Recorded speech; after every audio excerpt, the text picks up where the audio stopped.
Arganissima, New York. Your exotic skin, hair, and beauty source, and your one-stop shop for all your natural and organic skin and hair care, featuring authentic organic Moroccan oil and prickly pear seed oil and much more. Bringing you only the best, straight from the source and proudly produced in the USA. So what are you waiting for? Shop today, Arganissima, New York. Your beauty is our duty.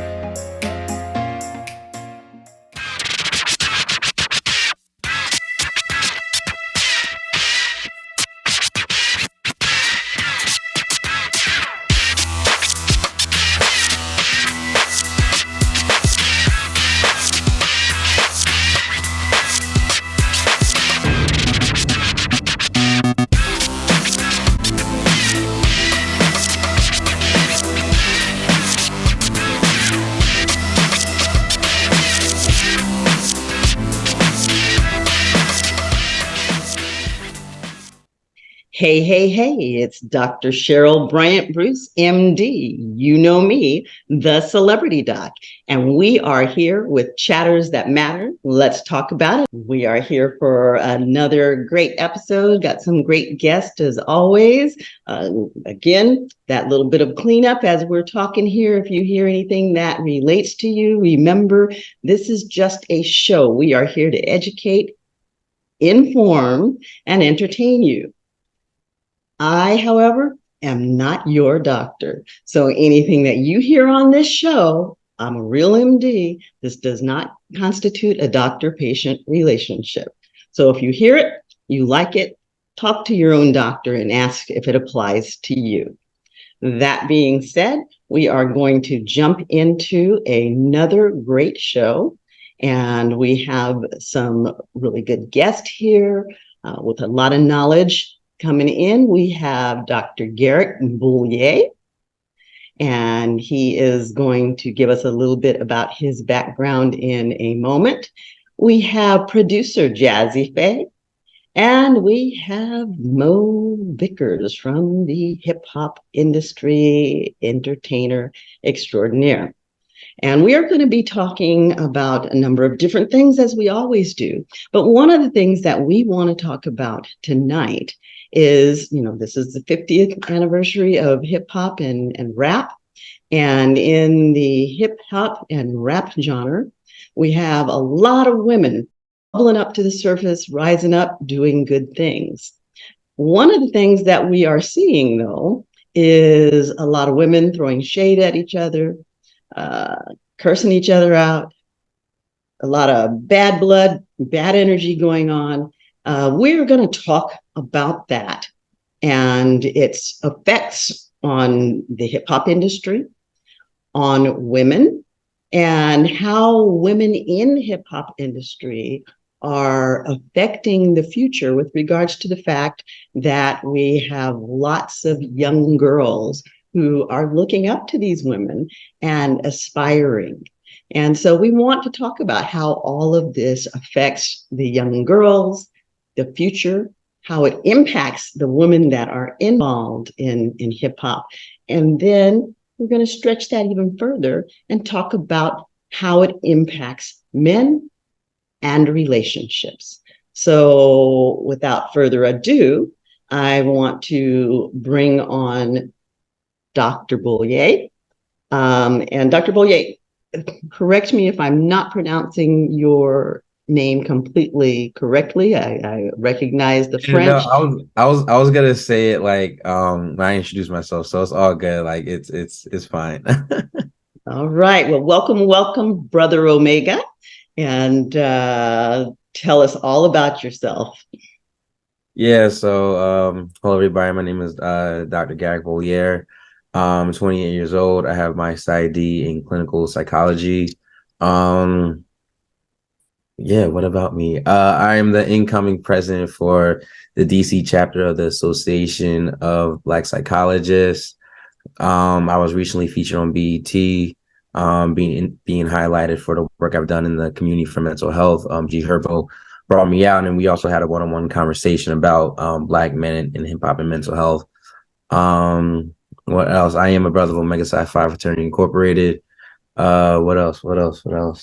You I'm also currently. have been cited recently Oh yeah, yeah. in So Psychology Today. yeah, I definitely have a Psychology Today post. It was based off of my dissertation. I assess vicarious trauma in Black Americans who have not experienced police violence. Um, yeah, I guess that's it about me. Thank you. And that shows you that Dr. Beaulier is modest too.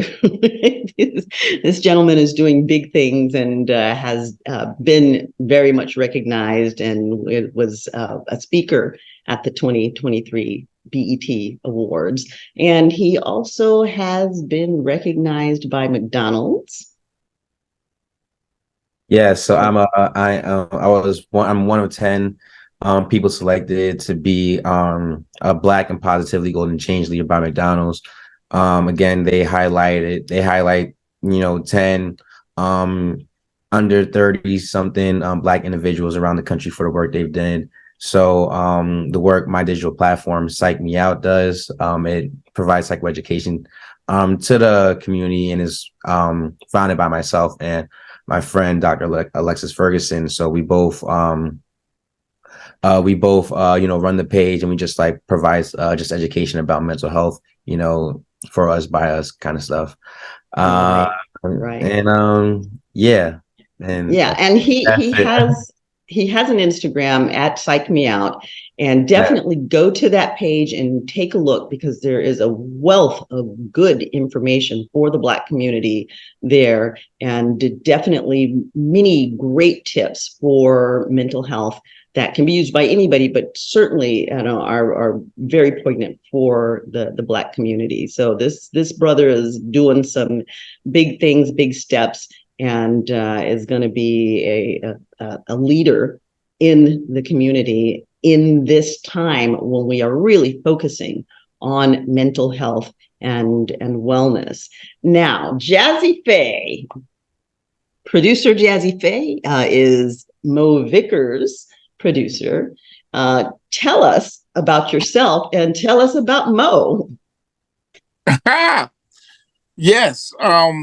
Well, I'm Jazze Faye. A lot of people might know me from "Ladies and Gentlemen, Sierra," or what I mean, Right. various others. But Sierra is like namely my big baby.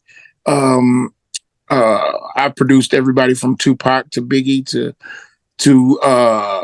Snoop Dogg to Too Short to Tony Braxton to Brandy to Beyonce to P. Diddy to everybody you could think of, Mary J. Blige, Jagged Edge, Aaliyah, LSG, a lot of different people, over 170 million records sold up under my production or writing or vocal assistance. I sing, I rap, don't do windows, not just playing. I, um, I also am a part of a new movement called Javon DeWan and the Trap Stars. And trap meaning talent revolving around purpose. That's the trap. So it's an inspirational / gospel movement. And we probably started this project about 9 months ago now. And every song that we did was on a Wednesday. And we recorded these records, and without a record on the charts, on the gospel charts at all, we just did the I think it was like the 38th annual Stellar Awards. We just actually performed on the big stage at the Stellars, and that's like a Nice. big accomplishment for such a young group in the game. It airs on the 6th of August. And hopefully y'all can see it. It's definitely, out of all of the music I've done, I think this is like the most my grandmother would have been proud of. This is the one that I can take everywhere. We can take that from the church all the way into the schools with the young kids. It skews from 85 to 8. You know what I mean? And On down. I'm really excited to hear about that, because one of the things that I've been talking about with artists as I've been talking with them is rap, hip hop, have a huge influence on the young people. And we want that influence to be positive. But if they're listening to songs that are talking about shooting each other up, and where, you know, the language and you know, slap that hoe, and, you know, on and on and on, it's not a positive vibe that we're giving them. So to hear you all doing these types of things and creating purpose within, that's huge. That's major.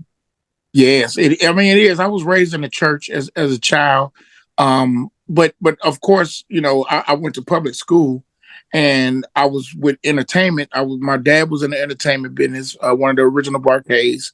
My mom sang with everybody from Barbra Streisand to Philip Bailey from Earth, Wind and Fire. So I've been backstage pretty much all my life. You know, I've been behind the scenes all my life. So growing up like that, and I was born in Memphis, Tennessee. A lot of people think I'm from Atlanta because I pretty much kind of took over. You know, Houston, Texas is my second home because of Moe. You know, not just because of Moe, but you know, I built a real foundation in Houston. You know, with early on with 8 Ball and MJG and Swap House and Tila was my first hit record with Show Enough.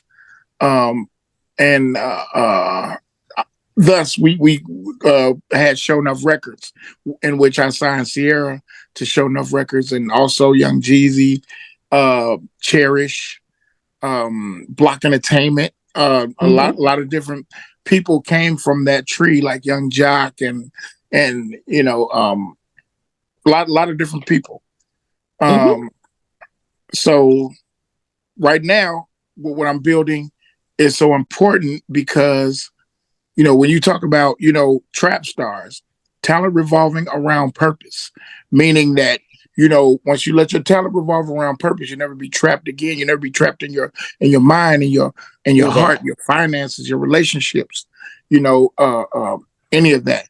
So once you know, put your trust in God, you put your, it's cool to know who we are and what we are, but it's most important to know whose we are, who we belong to, and that we have someone, you know, that's supernatural that we can confide in, and you know, not sure who anybody believes in, but I believe that you know, God, Jesus is the way, the truth, the life, and no man come to the Father but by Him. You know what I'm saying? So that's what I believe, and I've been, you know, raised from that from 10 years old, and now I'm 50. So, you know what I mean? And we appreciate that you're standing on that. We appreciate you standing on it and putting it out there. Yeah. He's a rock, you know what I mean? So, and bless me, you know, amazingly, and just continuing to be, you know, fruitful and creative. At this point, I just came in kind of to say hi to y'all because I got a whole session that's coming in right now. I wanted to come in and say hi to you guys and you know, honor my baby girl Moe, because that's my baby right there. Her and BSGG Lil Man and the whole BSGG crew. They are they've been spectacular in my life, and just, you know, just kind of like really in launching me into the Houston scene again, you know, kind of encouraging me back, you know, in there and moving around in the town a little more. And when I got there, I realized that they needed it, you know, and we're going to do more. We're going to do more. And I love Moe, and that's my dog, you know, and she don't take no stuff from nobody.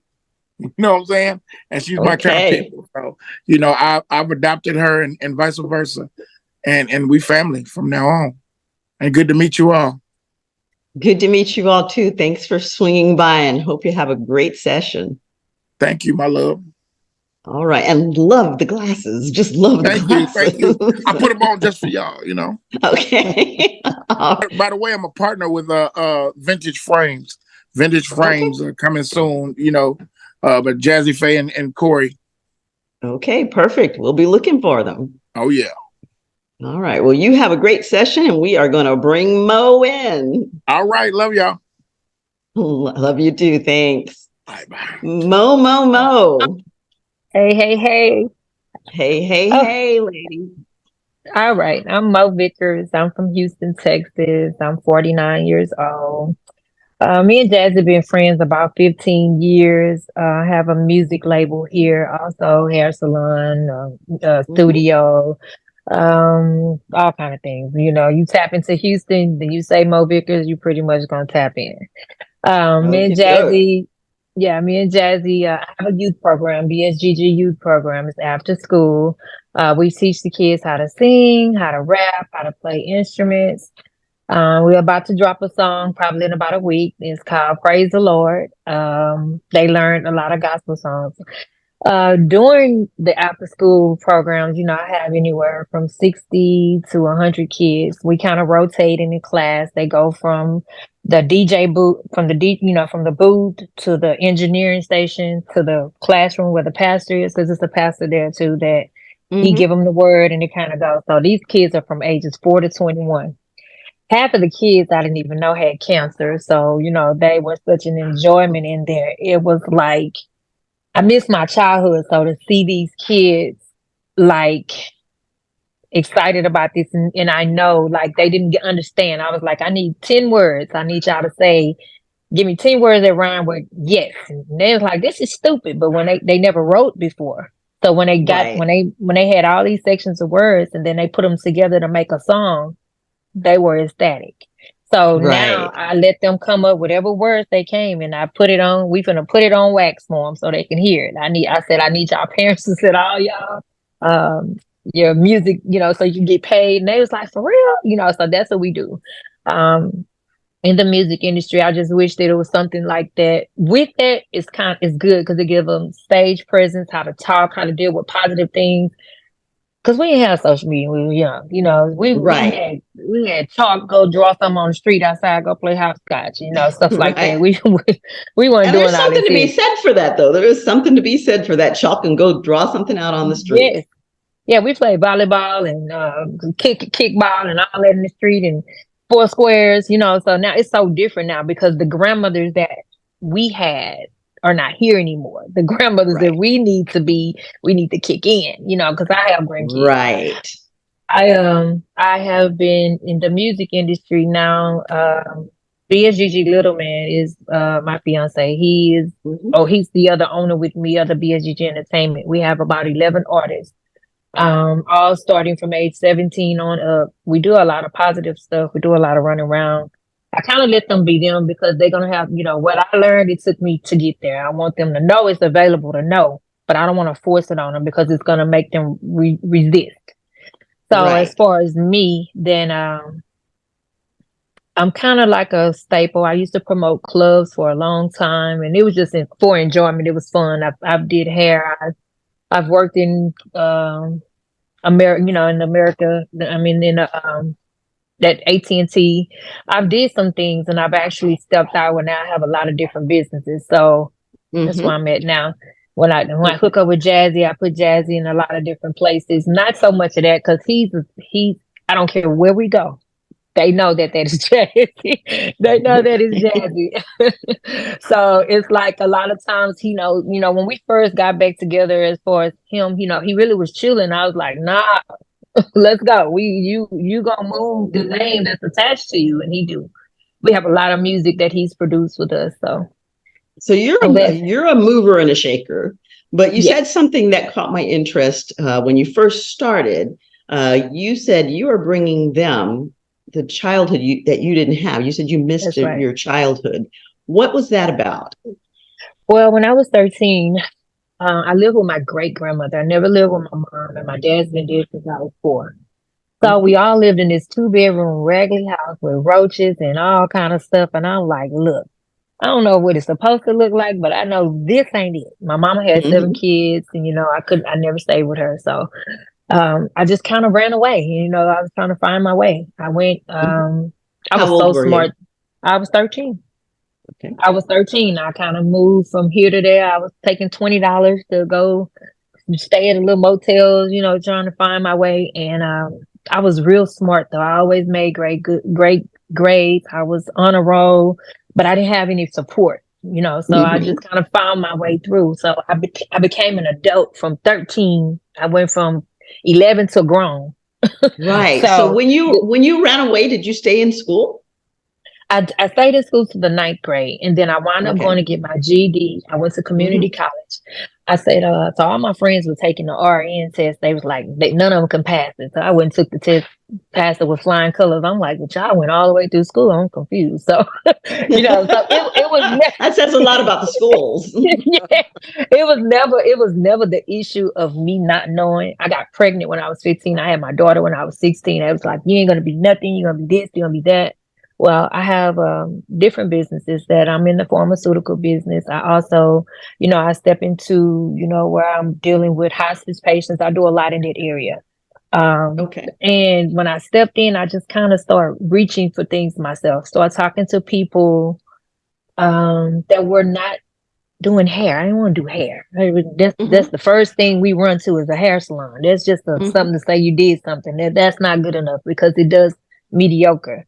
You're trying to do something Right. that's past that point. So um, I go back. I do free classes on Saturdays. I even pay for people that don't understand business. I pay for corporations for them. I try to explain to them. I give back a lot. Like for back to school, we gave away 300 pair of tennis shoes last year. We gave away backpack school. Sheila Jackson Lee, our congresswoman, she supports everything that Hmm. I do. So they normally show up in numbers when I come out. But for the Right. most, Now my let, childhood. Oh, I'm sorry. Go ahead. let's talk about the people who show out. Mhm. Now, we're talking about the young girls. The young girls that show out, a lot of them may be in similar situations to yourself where they're Yes. hitting the street early. Yes. And when they're jumping out there, the influences that they're seeing, the influences that they're following are not always positive. That's right. And the ones that are showing up huge, oftentimes their backgrounds are things like strippers and so on and so forth. And the message is, this is the way that you make it. This is how you're Right. going to get the big money. This is how you're going to get success. What would you say to these young girls about the psychological impact that all of that is having on them and how they can look to something different and more positive? Well, I have a lot of girls that come in the salon too with that same idea. They Mm-hmm. look at me and they think instantly, oh, she got it going on, not knowing the struggle I went through. When I talk to them, their understanding is like, whoa, I thought you had to just go straight to this. And I was like, no, let me show you something. That's where the free classes came in, to show them something Mm-hmm. different, to show them business, to understand not everybody can do business, but do you understand how to run one? I don't want you to get in business Right. because it sounds good. I want you to understand. So I go through the logics with them, and they come back to me every single time. If I can show you my emails where my salon right now is open. I have a bar, a food truck. I mean, I have a bar, I have a food truck, and then the rest of it is set up. But I set it up like a restaurant because that suffices the extra money that I was making when I was doing hair. So that's that Mm-hmm. money. But when they come in there, they come to sit, they look, and they was like, okay, I want to do this. I'm like, what do you want? What makes you want to do this? So in the front of that, I'm throwing classes to intrigue, let them know. All they see is what's now, not the foundation that I came through. So I never had a Mm-hmm. birthday party till I was 30 because I ain't know Mm-hmm. nothing about all that stuff. I was in the streets trying to survive. I went back And to how did try that to. impact you? How did the streets impact you? It was You hard. know, It was. The impact was so hard. Like when I go back now, I think about like how did I get through that? And I know it was nothing but God. But right now, the reason that salon is still open is because I'm being obedient. Because I mm-hmm. don't do hair. I have been retired for 5 years. I don't do Mm-hmm. hair. But Mm-hmm. that place is for the people who nobody else would hire. The place, Right. my salon is the reject building, put it like that. Well, now the Okay. people have been with me. I've been open 18 years. Mm-hmm. The half of the people that are there, they were either homeless, they were either going through something, they couldn't pay for their license, they needed a place to stay, something. And that's where my obedience came in it. That's the And reason were why most of the people that came to you young people? young. They started off young, yes, ma'am. They Mhm. they probably I'm telling you that each one of them now has probably been with me 10, 12, 15, 16 years. But they Mhm. started here young, and it's females and males. Mhm. So, I'm the OG on the strip. They call me Okay. Miss I'm the OG on the strip. Everybody want to go holler at Mo. and, Let me go talk. and you're still just a baby. So Yes, that I'm says still a baby. that says a lot. That says a Yes, lot. it You is. have accomplished a tremendous amount in a relatively short time, given your young age. But then Yes. you started really, really early, Really, and oh yeah, yeah, I yes, did. yes. Now, Dr. Garrett,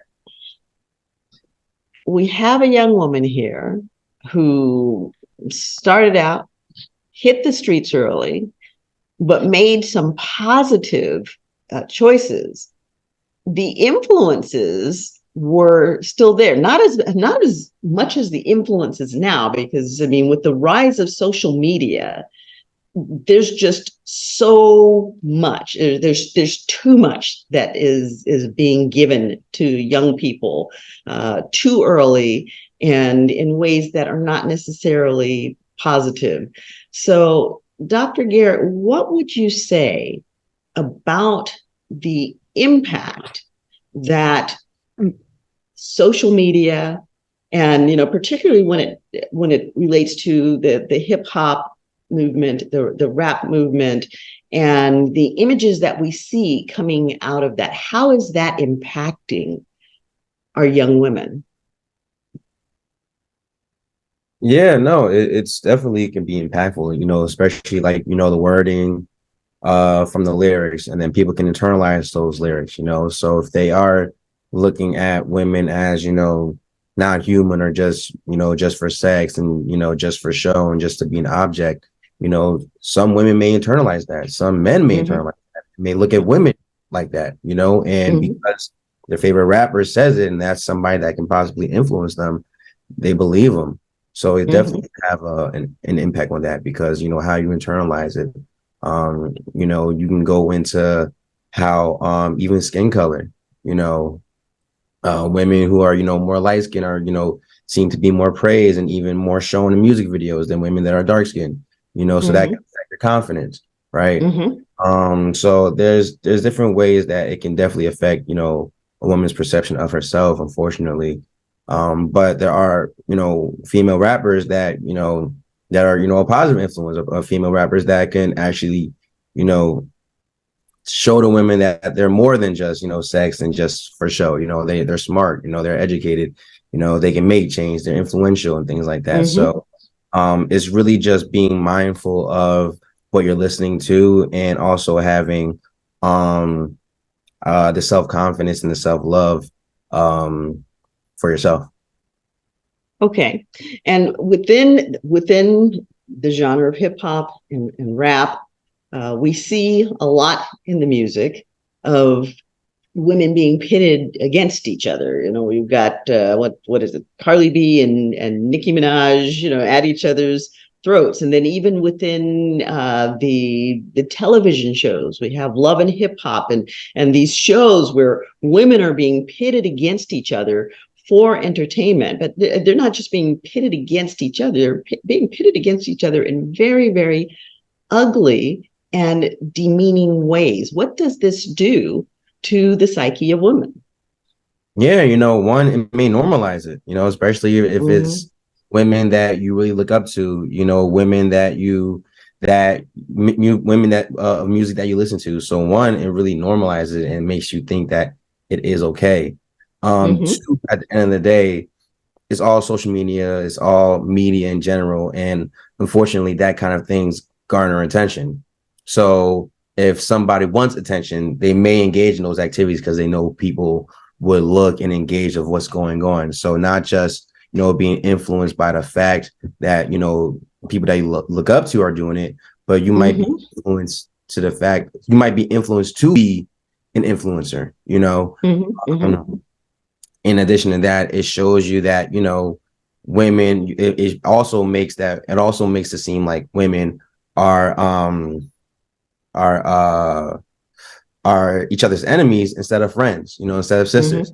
You know what I'm saying? So now it's kind of like it should only be like one of us. You know, if there's more female rappers, then that means I gotta take them out, or that means I can't collab with them. You know, when in reality we should praise and uplift each other. So there's more of y'all, you know, to really take over the industry, because there's a lot of, you know, I know so many female rappers that deserve to get their shine, and you know, sometimes, you know, having these beefs can limit, you know, other new female rappers to come, and also inhibit, you know, the young ones that are coming, that are trying to bloom and, you know, come up as well. So now this is kind of a loaded question, I think, in that, you know, women are trying to rise, and they're trying to be successful, and yet these are the shows that are being promoted. These are the shows that are gaining attention. And if you want to be in the industry, you want to be in the business, there's a pressure to be like that. Do you think that that's an agenda? And do you think that that agenda is based on the psychological impact that it has? I would love to say something. Go ahead, Mo. Let's let you answer that then. I'm not going to even lie. When I was promoting the club, the negativity packed the club. It packed the club. I can get on social media, and this is just a tactic I tried, because I was like, let me see something. I would get on social media deliberately and say, hey, and, you know, just start something. Before you know it, I had so many views, and I hang up, wouldn't feel in the end. But it was for, you know, it was to pack the club, and it worked every night. Every night I did, but then I had to figure out what you want to do. Do you want to? I can't be straddling the fence. You want to let these people know to make it right, or do you want to? You know, it just depends on where you are with it. But this is fake beef to me. They creating something out there, but it's all for money. That's for views. Right. That's to hype it up. Cause I'm not gonna even lie to you. I used to pack the club out every single night for almost 10 years. I'll start some drama on the internet, and I leave it right there. So by the time I get to the club, everybody waiting on me. Right. So I can imagine. And I just want to jump in, and you know, that's why I feel like it's all about money. You know, clickbait. Yes. It attracts attention. Unfortunately, drama. It's a bad way. Drama. But unfortunately, drama is profitable. You know, yes, it is. Being the villain is profitable. You know, I feel like, you know, the agenda made just to make more money, but unfortunately, it's at the expense of us, as at the expense of our people. Exactly. Now, unfortunately, looking crazy. 100%, right? But at the same time, we need to stop, you know, going into those things, because nobody's putting a gun to their heads. You know what I'm saying? Right. So we are. But clout is a hell of a drug. That's what I'm saying. Some people, some people like that attention. They don't mind that attention. Right. You know how many people find being the villain of a reality show? Because that gets what? More money. You know, there's a reason why the news is always negative stuff, because that brings your attention. You know, all these good things that are happening in the world, that, you know, good stuff isn't profitable. You know what I'm saying? Right. Good isn't, you know, doesn't bring you more views. You know what I'm saying? You will see more things that are bad than good, because it's profitable, you know. So we have to change how we view things. You know what I'm saying? We need to understand that we're not just for like the white man's entertainment. You know what I'm saying? Right. But it's profitable, and until we get out of that, and we have to stop accepting that as our entertainment. You know, it has to stop being entertainment for us to watch each other fight and to watch each other tear each other down. Now, I had Dr. Heavenly on the show a while back, and she was saying, you know, I mean, you know, stir it up that's what they do in the show, is stir it up. And she was saying, well, I'm the one for quick snapback and the whole bit. But she said that is not who I really am in real life. I avoid conflict and drama in my own real personal life, but this is a character that she has built on the show. And as we were going through the interview, she actually tried to do a little stir it up with me to I guess liven the show. But the point that I brought out was, no, this is who I really am, and all of the clap back and all of that, that's just not me. And I think that we really have to, if that's not who you are, then you need to be authentic, and we need to start appreciating the authenticity of who people are. Because even with the ones who are clapping back and so on, if you actually get into a conversation with them, even if that's how they come, they're hard and they got all of that personality going on, but when you get into a conversation with them, usually what you find is a hurt person behind that. So can you address that? I think before I answer, can you condense the question one more time just so I know, just so I can accurately answer it? Yeah, well, I mean, a lot of times, in our culture, you got a lot of head wagging and clap back and attitude going on. But a lot of times, if you can actually spend time talking to that person, you find behind it a genuine person who is actually a nice person who's hurt, who has been hurt. And so they portray this hard edge when they really may be very sensitive and gentle. And this whole culture is promoting that hard edge, but the authenticity of that person inside is really a gentle, good person. So I guess the question is, I'm not even sure what the question is. The question is, how does that edginess and that anger and everything that's brought to these negative personality images, how does that speak to these young people out there who feel like they have to be that, whether it's authentic to who they are or not, in order to succeed? I get you. Mm-hmm. First and foremost, I like to tell people that anger is a secondary emotion, right? Under that, when it comes to people being angry, you are angry, but there's always an underlying emotion underneath that anger. So being angry is definitely a lot easier, you know what I'm saying, than to be embarrassed, to be anxious, worried, to be disrespected, to be disrespected, to be embarrassed. You don't want to show those vulnerable emotions. So being angry is just easier, right? So when people are clapping back because they're angry, maybe they're just hurt.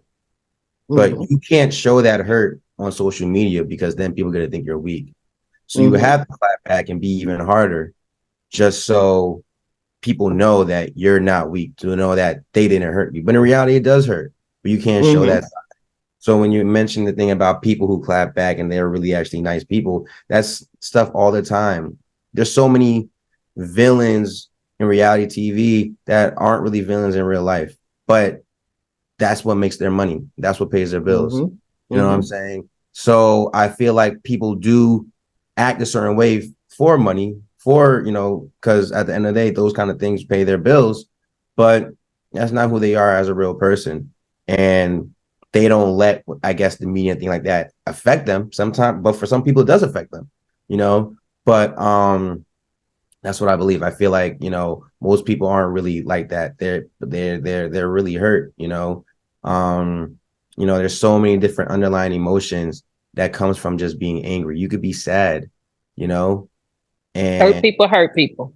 exactly. Hurt people hurt people. So that anger can be stemming and rooted in so many different emotions, and some people don't even realize it. When people say, even black men, and so many black men I know in the therapy room can't identify their emotions. You know what I'm saying? And if you can't identify your emotions, you can't express how you feel. How do you expect to heal and grow from what's going on? How can you even address what's going on? You know what I'm saying? Mm-hmm. So if you Mm-hmm. can't, so it all goes back to knowing, yourself, and knowing what you can do, who you are and who you aren't. Some people get lost, some people don't, but I don't believe what we see on TV is the true person of some people. But if that's what pays their bills, then hey. Is the true person, or is the truth even? Because the truth that's It's not. projected on TV is that we are a hateful, angry population of people who are willing to cut each other into pieces on a but regular that basis. that stems, decades and decades and Mm-hmm. decades of how they want to portray Black people in general. Because Right. if you look at us as these savages, you can look at them as less human. You don't feel bad for the things you do. That's what's going on in slavery. They didn't look at, we weren't even humans, so Mm-hmm. we're just these tools. So, a lot of things that happened, decades ago, centuries ago are still happening now. It's just evolved, it revolutionized. You know what I'm saying? Mm-hmm. So, when it comes to that, I'm saying, like, this is nothing new. It's just revolutionized. It just evolved. Right. And, Right. Now let's talk about something that's coming out of that evolution of this slavery mentality and the divisiveness and pitting us against each other, because this is something that I have never seen almost, I was going to say to this extent, but no, this is something that I have never really seen that's happening, that I think is incredibly toxic right now and incredibly dangerous to us as a people. One of the things that's happening with all of this negativity that's being portrayed and shade that's being thrown at and by women, and the disrespect that's being tossed around in the rap and hip hop music, all of a sudden, and I'm not quite sure when it happened, but all of a sudden there was this huge polarization of men and women, and men and women are Black men and women are at each other's throats, and there's no communication, because Black women are saying that Black men are the demon spawn, and Black men are saying that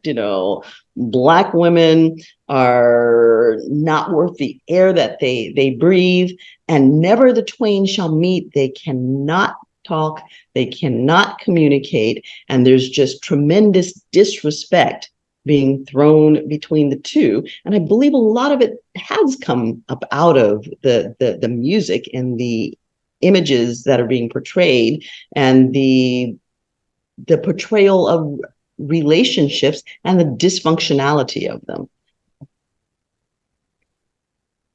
Yeah, I Yeah, think. Oh, go ahead. most definitely that. I think the difference now, and I'm sorry, I didn't mean to cut you off. I think the difference now, we used to go to church. These people don't go to church. They took church out of school. It just turned to Mm, a whole hell world. So they don't have nothing yeah, to follow. They don't have any morals. They don't have. If I show y'all the text thread between my 10-year-old and 14-year-old grandchildren, they be like, "Grandma, what do that mean?" Every morning, what is integrity? What is moral?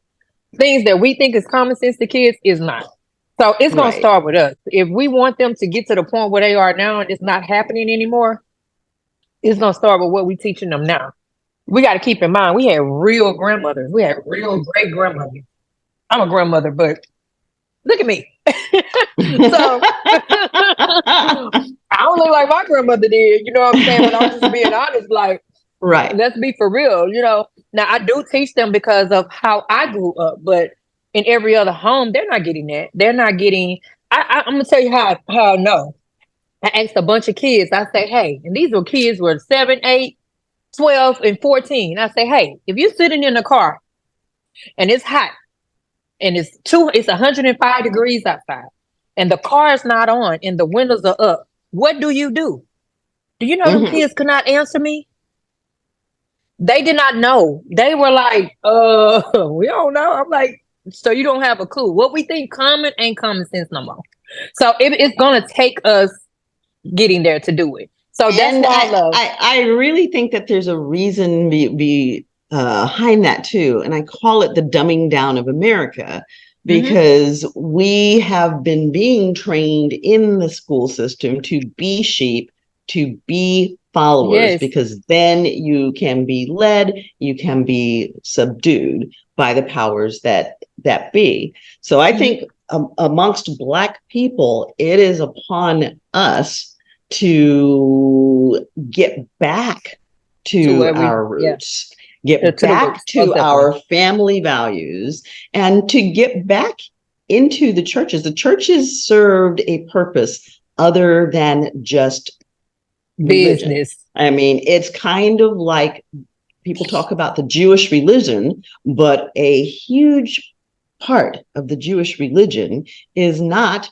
religion at all. It's the training, the financial training, the family training. And that is what we did within our churches, our financial training, our religious training, our moral and ethical training, our political training came out of the churches. And you're right, that has largely been removed from our communities. From everywhere. You can ask the kids about God, they don't know. Exactly. Some of them do, because some of them may have some elders that, it's just a talk now. It's not an actual action anymore about, interacting with God. Let them know there's something higher. I went through, if you listen to some of their beliefs, I was looking at them like, who raised you? You sound like Lucifer himself. What the hell? This sound like, I'm like, these damn aliens. But it's just a total different belief. Like, they come with the what ifs and all the stuff that's outside of the Bible and the stuff that they believe, you know what I'm saying? But you got to realize this what we're doing right now is going to be in the Bible 100 years from now, somebody reading about what we done. So a story was made by somebody. They're not trying to hear that, but that has a big effect on what, where, and when, and who they need to follow. Because they're so lost, they're grabbing onto what's popular and not what's needed. The popularity has taken, and it's gonna take over some of their souls if they don't snap back, because they got us looking like some fools. Well, now where it was so demanding for the other people to want us dead, they just sit back and like, they gonna kill us, kill each other. I ain't gotta do nothing no more. That's true. So it has to come. It's gonna start with us though. Like, it has to start with us. We got to start doing stuff, and especially people that are trendsetters, they need to do something trendsetting. The same negativity that you put in the air, they already paying attention to you now. Now I need you to grab that same attention span and get these kids over because they doomed. They are basically doomed. And what I actually find interesting about that is, if you listen to the music, a lot of the players, a lot of the artists that are producing the music, and some of it is the funkiest music with the most disrespect in it, and yet they will refer, to God. I'm out here on these streets shooting them up, and God's gonna protect me. What? The reason is because it's like, okay, right now I'm Moe. When I get to the club, I'm Moe Vickers. So I have to go into Ah, action. So now ah, that's the same thing as an artist. I am humble. I am a person that believes. Now, my actions doesn't change who I am because my heart, I do have a great relationship with God. But the show that I put on is a part of the act that I have to produce for the line of duty that I signed up for. So I signed up right. to be this artist and I have to act in that. Like my sister is a comedian. She's very mild mannered, but on stage, she is a totally different person. She stands in and she knows she got to do this, she has to do this, but it's a part of who you stepped So into. are we doing ourselves and our community a disservice though, stepping into these roles in pursuit of Most money? definitely. Most definitely, because they are not trained any other way to make any money besides Mm-hmm. what is produced in a negative manner. I Mm-hmm. don't see like what Jazz and them do. Like we went to Atlanta, we went to New York, we went everywhere with him doing the trap stars, you know, and they really perform like, but they're singing Mm-hmm. gospel music, and it's about Right. maybe 10 or 15 of them. But Mm-hmm. it's the same effect, but it's kind of it's different if it's not the people is different. Let me put it like that. To Mm-hmm. me, I was raised into it, so of course, you know, once it's instilled in you as a child, you grow, you always come back, and I always, further back to it. But it's the needs of the business is what Mm-hmm. is taking over us, which have taken over us, Mm-hmm. and I don't really see that in other cultures besides us. We're the Mm-hmm. we're the we're the mobs. And Right. I guess and it still goes back to clout is a hell of a drug. Right. But can we not change that course? Because one of the things that we are responding to It's is not negativity. is well, yes, that we're responding to the negativity, but that I don't think is really what's driving us to hook to the music, because we've got that thing going. We are people of rhythm. We are people of soul. And you can throw that beat out there and you can say anything on that record, yabba dabba do. And as long as there's a good beat going on and a good hook, we're going to gravitate to that. You gotta kind of look at it like church music and rap music been going on for a long time. But the Mm-hmm. rap music gonna get the bigger crowd every time. It's like trying to pull a teeth to get the religion into people. So So why they can't we gonna marry? do Why can't we marry the two? I mean, I would love to, but you got to get into the mind of matter for the people who don't know nothing about the other side now. When you talk to these people now, they don't know nothing about what they heard somebody else say on a song about God. That's the only thing that Right. they know. They haven't built a Right. relationship and know that's what you need in order for you to be able to change how your music come about. What comes to your Right. mind, what your message is at that point. Because even me as a little girl, I used to rap, I used to do poetry. I got probably a suitcase full of poetry that I've been writing since I was 5 years old. My goal in my head is I want to be the lady that write the poems on the Hallmark cards. I've been saying it since I've been a little girl. Right. So I've Well, always had, what if we put those Hallmark cards to rap music? What if we put those Hallmark and cards to hip hop? and that's what needs to happen. It needs to do something in the nature of what's gravitating. So if they like, that's what made me start the after school program, because it was rap. But when they got there, they thought it was going to be talking about some violence, and we in there.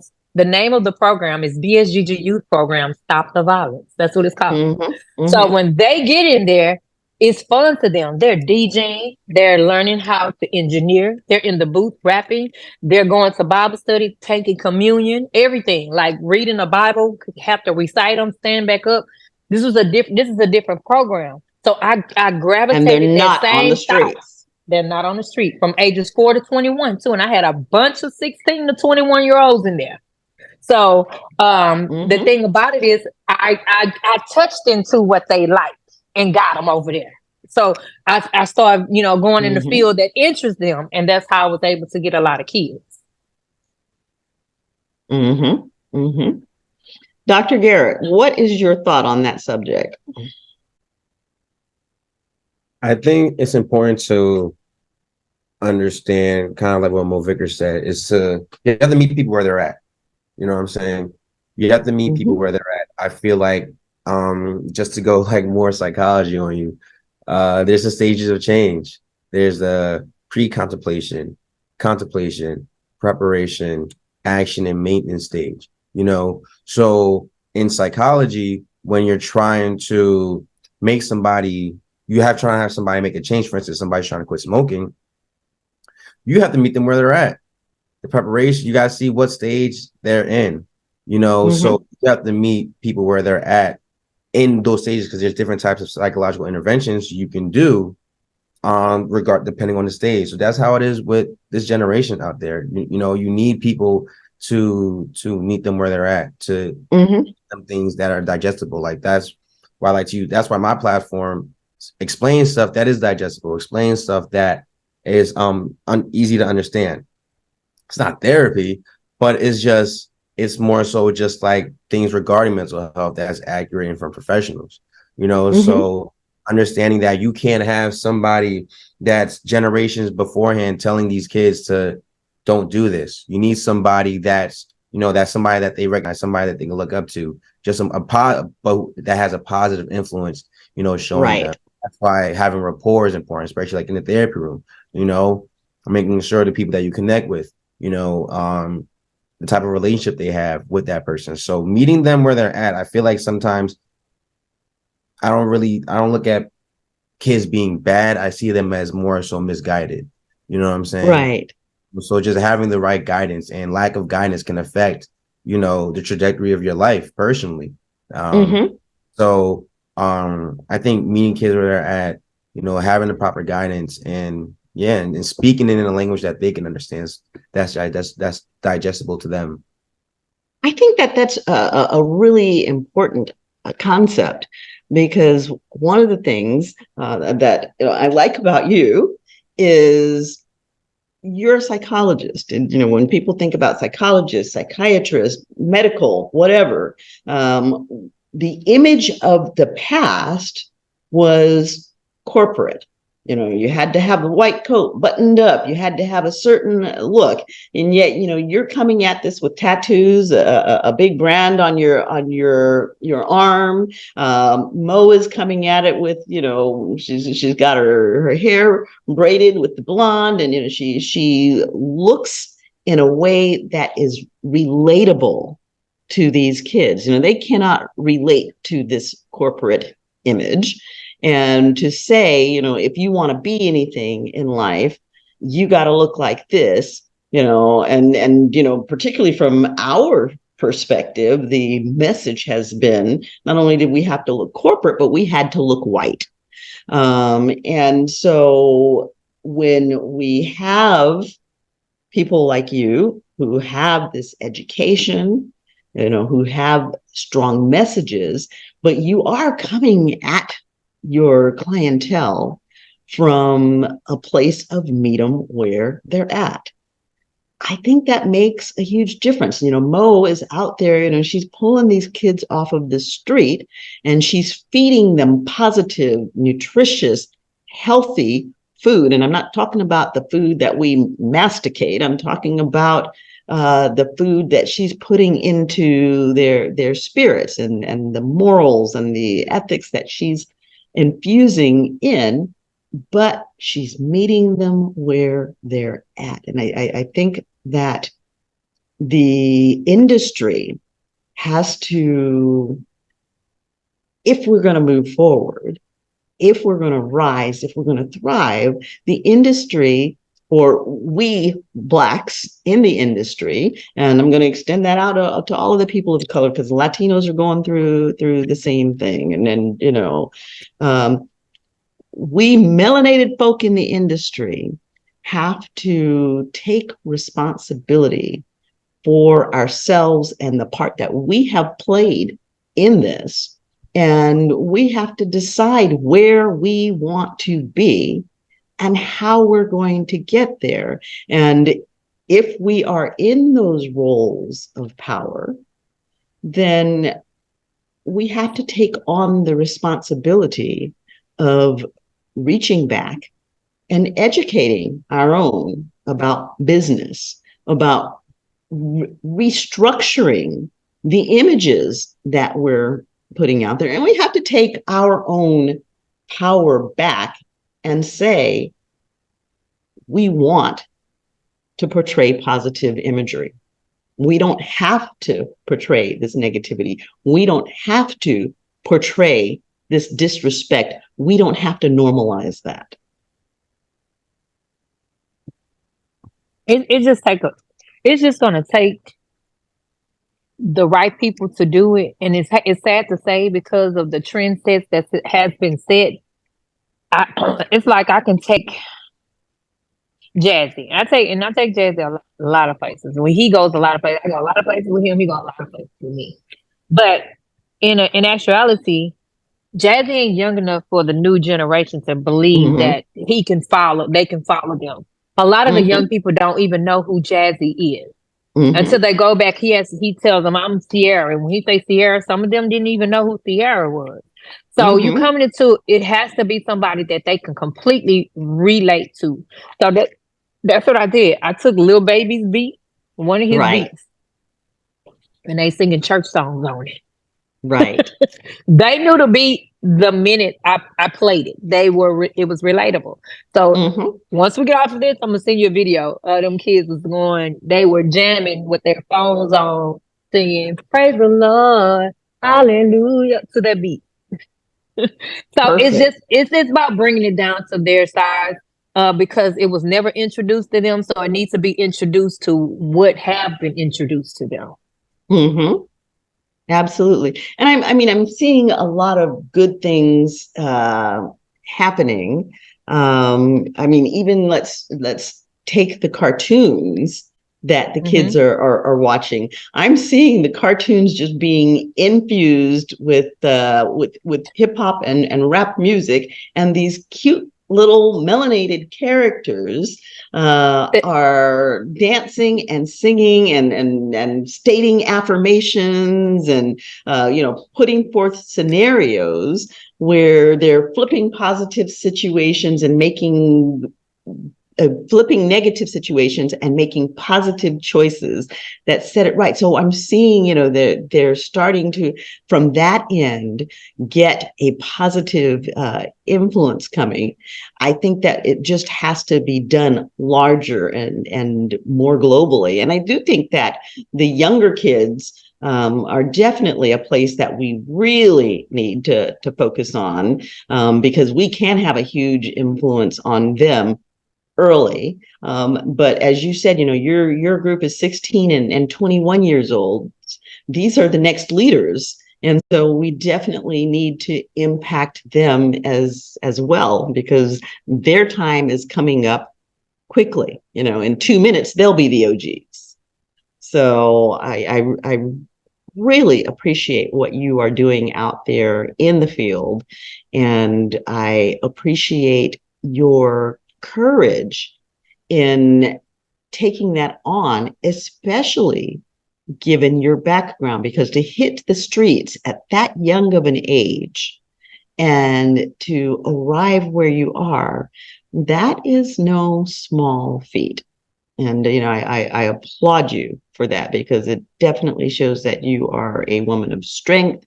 You are a woman of courage, and you are putting it out there that you are a woman of faith, and that also takes courage in this day and age.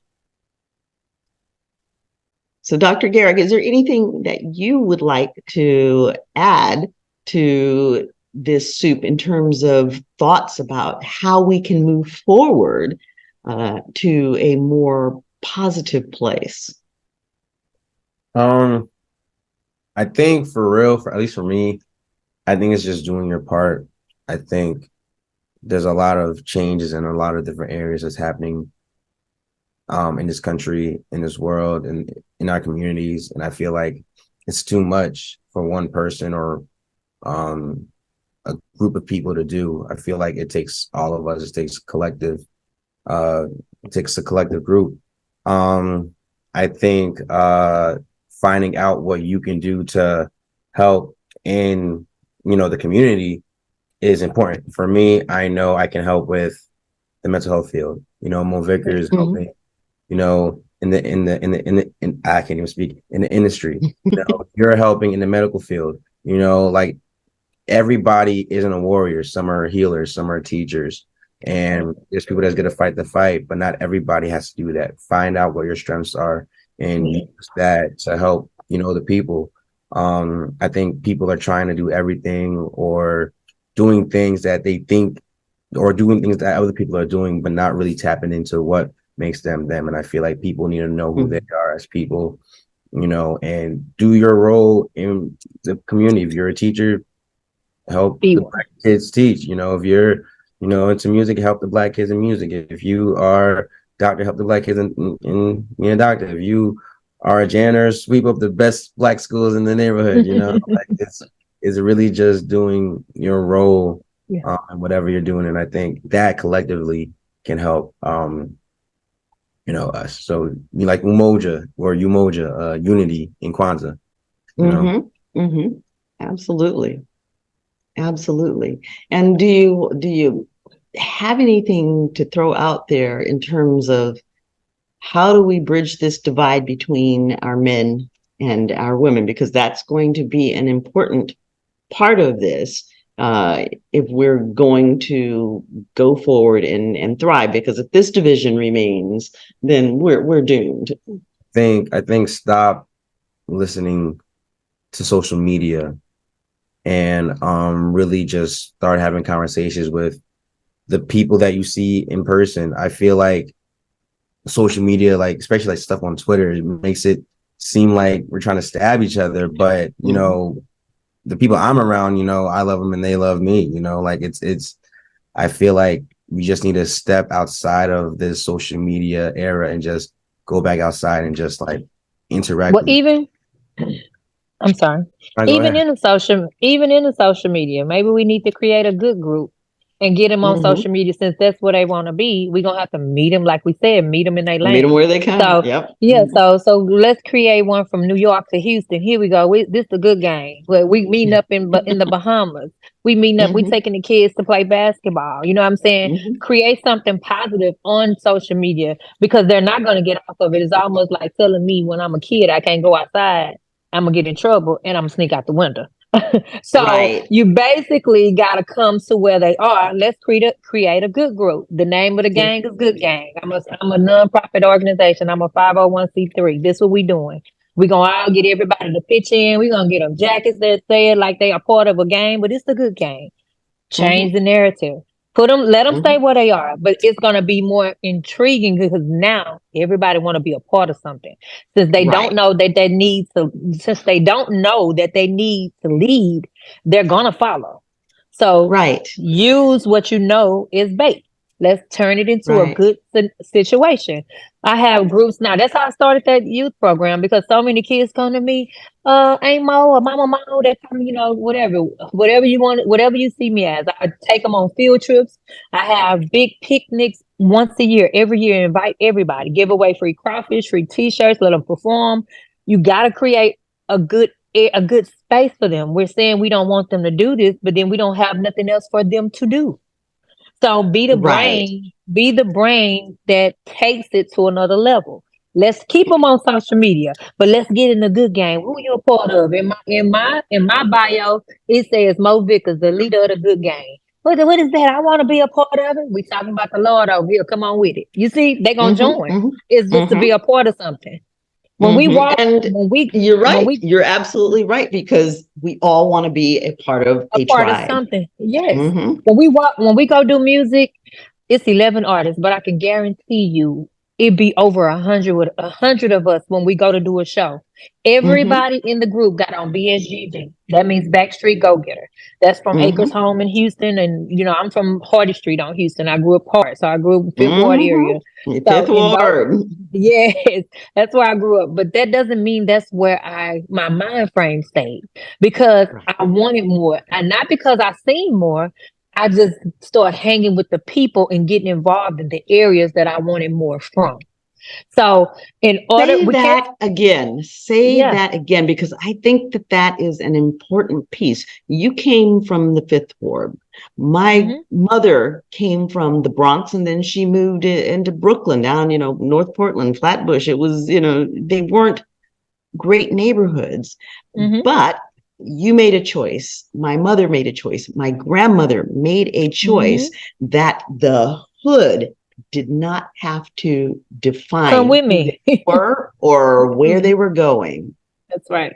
And I think that's what's really intriguing to the people that come around now. Because I still have a lot of, like I set up at the salon today, a lot of them, hey, Miss Mo, look kids, they 8, 9 years old. They can't Mhm. wait to catch me at the salon. And I'm there, because I understand the need. One girl, she's giving her mom a hard time.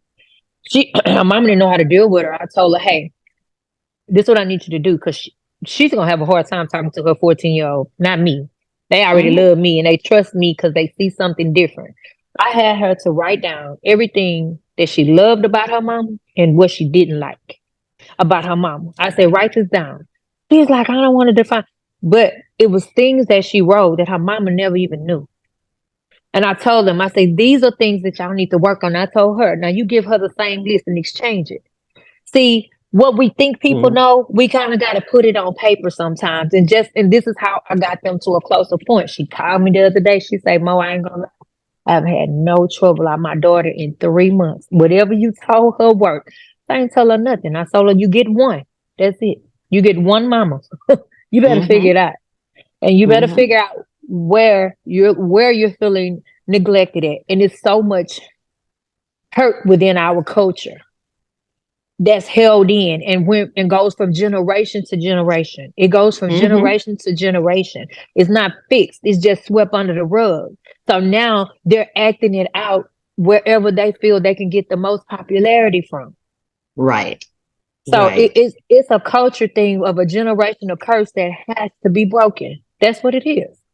And I I think tell that them we really do have to acknowledge that we got hurt, to because acknowledge we can't fix it if we if don't you don't know. acknowledge it and then address it. She wrote some things on there that her mama had no clue, Mhm. and vice versa. This was just talking. I say, so tell her how you feel. What don't you like about your mom? What foods don't you like? She thought it was stupid when I was saying it, but when she went back and when they exchanged lists, it helped what they thought they didn't even know. They didn't even know Right. that's what was the issue, and cured a big thing with them. I think being on the outskirts and then coming back in just made me a clear mind, and that's why I explained to them about leading. Everybody can Right. be a boss, but do you understand the position to be a leader? It's different. It's a different Right. understanding. Yeah, Right. it's a And different understanding. I actually, something came across my feed yesterday, and I think I reposted it. I'm not sure if I did, but it was a little interview by Snoop, and he was saying that anybody can be a leader, and a leader doesn't mean that you're the boss and you have to run everything. He said, I don't always have to drive, No, and I always am seeking new knowledge. And I'm always trying to make the people I'm working with better, because that's what a real leader does. you And make them another boss. You that's create right. bosses. When you are a That's boss, you right. create one. You have to have the Hmm. mindset of ongoing. You pass that baton. You pass it on. It keeps Absolutely. going, whether it's family or not. If it's cultural, if it's culture, then you keep it going. And a lot of people are unaware of that. Like when I do these free classes on Saturday, these ladies came in there. She had a salon probably about 3 years. She's probably right across the street from me. I don't care. He could be in the same building with me. What's for me is for me. What's for you is for Hmm. you. She Hmm. wanted her own product. So I gave her the number. Hey, this is how you get your own shampoo, your own. She was standing there crying. She said, I just never thought you was told me that. Baby, I can't leave here with that. Where I'm going Hmm. with. I can't Right. leave. And what's for you is for you. It doesn't matter anything I'm doing. I'm not. That's not who I am. That's not what. Right. And that's the process of being a leader. You have to be able to share things. You have to be able to understand that you can't always be over them. You were once under somebody. You can't Hmm. expect for somebody to stay that way. Absolutely. Absolutely. So, I mean, this is excellent words of advice for people. And I think that really what you're putting out there is that we do have to come together, and Yes. we do have to create these spaces Mhm. where people can be vulnerable, Yes. where people can come into their power, because we don't empower anybody, they empower No, themselves.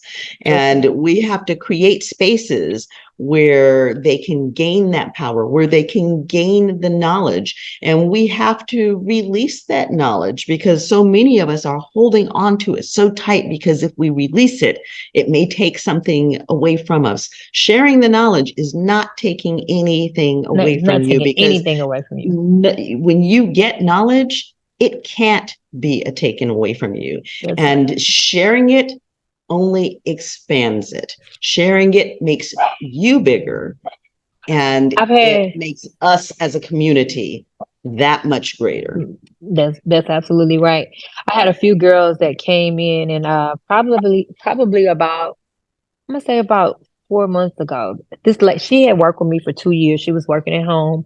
She left. She wound up leaving. I thought she was mad. I didn't hear Mhm. anything from her. But about 4 months ago, I get this big tag on Instagram, and it's probably long as the red carpet, telling me, man, if it wasn't for you, the words of encouragement, the things that you taught me. She has a huge multi-million business now. And I say, what happened? She say, you. She said, you took a chance on me. You gave me stuff that made me strong, because I was scared. And I have to come back and give you five, give you a high Mhm. five about the things and how you led me to believe. Because she was like 19 years old when I got her. She probably like 24, 25, 26 now. You know what I'm saying? And Mhm. she took it on to another level. I started explaining to her about credit. Nobody told me about credit. I messed up my credit when I found out what credit was. Then I got it again. So, those type of things now that we think is like somebody gonna know, they need to know. But one thing I did know, and where I learned it at, is like my 14-year-old grandson has a corporation that I have been building. All my grandkids, I have three. It's called Amari Ziggy Richard, and the Mhm. LLC. That's their name. And in that, it's been building for 4 years, maybe five. I started probably about 5 years ago. Well, in that, my oldest grandson, the day he turned 18, he will be a millionaire. He Mhm. understands. I wouldn't check his drawer. Every dime, he understands credit. Every dime he gets, he saves. He understands very well. But this is how we have to instill it in them, like they instill it in theirs. We too busy. We Mhm. we scared to leave our children something. We like crabs in a bucket, which is crazy. But Right. I didn't know. I didn't know to do that for my kids. My grandkids will. They will have it. They will know. They will not get it out the mud. I promise on my great grandma, they won't. They're not gonna Right. get it out the mud. I went through that Absolutely. to tell them, to show them what not to do. And everything that we think for bad, sometimes it's meant for good. Absolutely. And I'm really excited, because I am seeing more and more of this emerging. I'm seeing young people in their 20s, early 20s, who are creating corporations, who are Yes. working collectively. I'm seeing the OGs, stepping up and creating groups and reaching back and educating. I think that the more that we do this, the more that we see it, the more that we speak on it, and the more that we collectively say, these negative images are not who we are, and we can be better, we're going to do better, That's right. then we will really start to bubble up and rise, because we are the cream. We are the cream, and we just need to take our rightful places in the world. That's right. So, if there if there's a major takeaway point, what is the one thing that you would say? Failure is not an option. Bingo, bingo. Dr. Uh, Garrick, same question for you, my friend. for me is do your part. I like it. I like it. And for me, it's our tagline. It's you are your greatest asset. Invest in yourself. And I see Ricky has been off camera and silently listening out there. But Ricky, I know that you always have a word to throw in. If you have a takeaway, if you could just come on camera and share that with us. And he may just be kind of listening silently back there. But I think that we have had a tremendous conversation, a tremendous launching point. And I would like to put a challenge out there to the both of you. I would like to get together. We've had some guests in the past who have spoken on such organizations and reaching out. And I really think it's time for us to pull together and set these organizations up. And I liked what you were saying, Mo, about having something where we can take the kids somewhere and instill this knowledge into them. Mm-hmm. So, I guess my challenge to you is to come on board with me and let's create this instead of just Let's talking get about it. Let's get it. I'm from the Let's Go world. I'm with it. it. Okay. With them. I tell them this when everybody leaves the building, everybody says 1, 2, 3 with them. And you know what that means? Right. WIIFM. That means what's in it for me. They say that every Uh-huh. day. What's in Mhm. it for me? With them. That's what they say. So that's what encourages them to come back tomorrow. Mhm. Yeah. Well, I would like for us to come back to Let's get it. tomorrow and create something that we can lift them up with. There have been a lot of we've had rappers and we've had dentists and we've had other doctors and we've had a lot of people on this show, Mhm. positive people who want to do something, who see Right. a need. And I think that it's time to stop talking about it and start And pulling let's these do it. people together and let's do it with them. That's exactly what I do. The same energy that I use to get them people in the club, let's take that. Cause I ain't gonna lie to you, it was packed. And it's not Okay. hard. If it's fun, Okay. and like I have a gang of, I'm very creative when it comes to stuff. Mhm. That's how we even started the program. But I am willing and ready to get them moving. I have a lot of kids on my end on this side already from the after school program, but Mhm. us traveling and moving them around, that's my goal. Okay. And Because even throughout my nonprofit, I have a 501c3. I hadn't got any grants or anything. I just was funding it myself because I want them to experience it. It wasn't based off of money at that moment to me. and there's enough money out there. I mean, we look at ourselves as a people that don't have wealth, but we control tremendous amounts of wealth. Yes, we And do. yet the majority of us never move outside of a 1 mile radius of our homes. The majority of our children will never travel worldwide. The majority of our children will never experience anything outside of their own little bubble and what the media instills in them. So That's right. I want to create these spaces outside Mm-hmm. of their neighborhoods where they can be exposed to different things. We That's can right. do an event in Costa Rica. We can take some kids to Singapore. We can just move them across the country because some of them haven't even been across the country or even to the next city for that To the matter. next city. Yes, they And haven't. we can. Our first one was going to take them to Disney because that's a lot of their dreams. There you go. There you go. And Not, everybody, not everybody needs to go to everybody. Yes, Disney. everybody needs to go to Disney. Because I know last year I took it was probably 30, probably 40 of them. I took a bunch of kids. And Mhm. we all flew. That was their first time flying. Right. They were like, I'm like, what we doing? Whatever y'all want to do. Y'all better hurry up because Mhm. this is all I got. Right, right. They had a blast. They did. They had a blast. Right, So yeah, right. And so, dear, there are definitely things that we can can do, do. and we can Mhm. take them from the littlest to the biggest, and they can interact with each other and help That's each right. other. We can be community. That's right. So, and I think that that's an important thing. We have to bring back community and Community. responsibility for that Yeah. community. And Dr. Garrick, Moe, I appreciate you coming onto this show, imparting Um, your wisdom. I appreciate the energy that you both bring. And I definitely want to have you back so we can have more of these conversations because we're a community of people that are hurting, yeah. and we need to start healing the trauma and cutting the drama.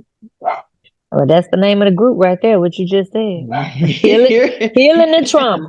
Healing the trauma, Yes. healing the trauma.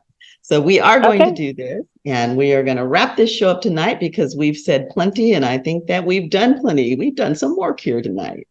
Yeah. So, Moe Vickers, thank you for joining us. Anytime. For those of you out there in the audience sharing this with us, thank you for coming and sharing with us.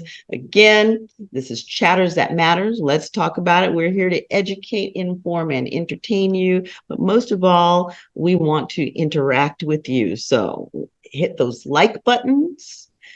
There's little boxes down there that Mhm. allow you to communicate with us. Put some words in those little boxes. We want to hear from you. Absolutely. Hit the share button, send it to your friends. The more the merrier, because it's hard to have a conversation all by yourself. So we want you here to be a part of the conversation, to share with us, to be a part of this show. We're here every week.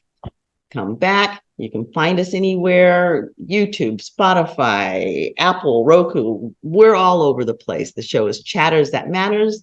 Let's talk about it. We're on the EMBC TV network, and everybody have a good week and a good night. We have gotten through Hump Day. Yes. Peace. Bye-bye. Thank you, Chatters That Matters, for having me. This is your girl, Moe Vickers from Houston, Texas. Tap in with me at MOE_Vickers on Instagram. Hey, how you doing? This is Dr. Beaulier. Thank you, Chatters That Matter, for inviting me to speak. Please follow my digital platform, Psych Me Out, PSYCHME.OUT